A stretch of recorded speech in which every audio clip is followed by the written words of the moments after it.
Good day, sir. My name is Carl Cesario. Today, I will be present to you my final project. So, let's begin. So, we need to log in the admin account.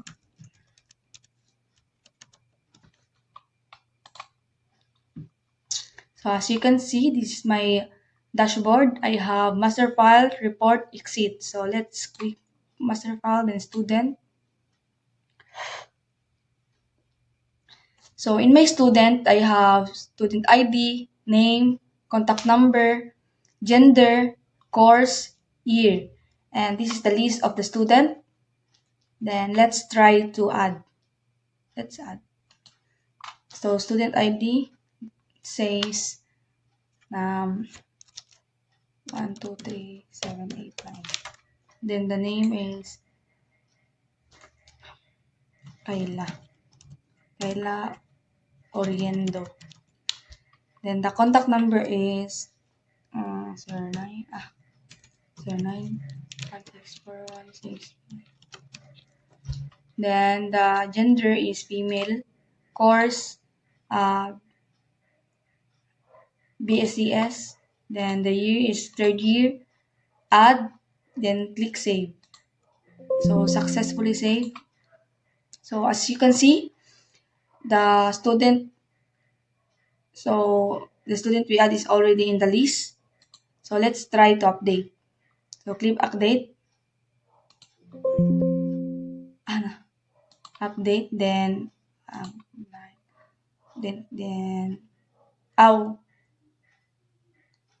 update.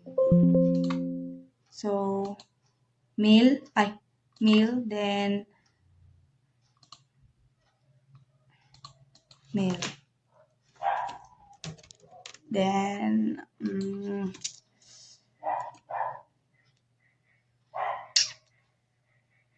Cisco. Okay. So update. So and updated successfully. Then update na. Then let's try to edit this one. Edit. Then the course is base IT. Then the student ID is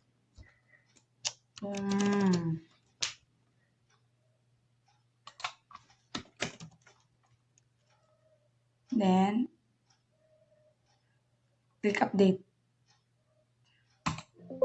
So student ID na tamak. Sunday. So let's try this one. So let's edit the name. Then mail. Mail.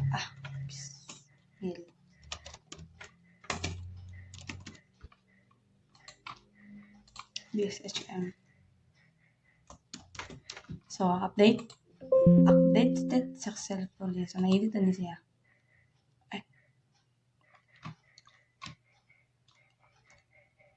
So updated successfully. Next is delete. So let's delete this one. Click delete. Then are you sure you want to delete this? Yes. So they successfully deleted. Okay. Then let's move on to view student. So click the student, then view student.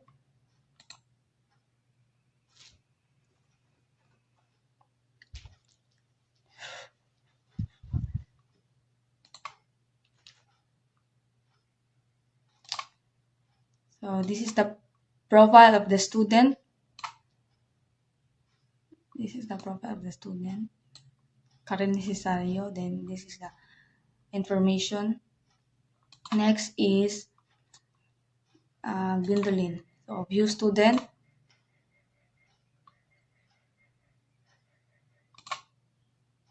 So same. So close. So let's go to report.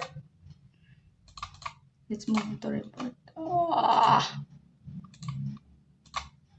So click report.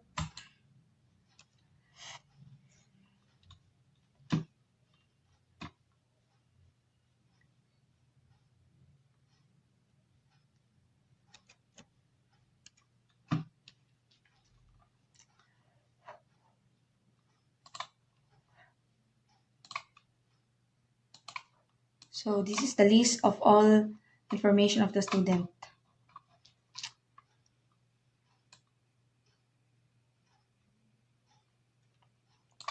So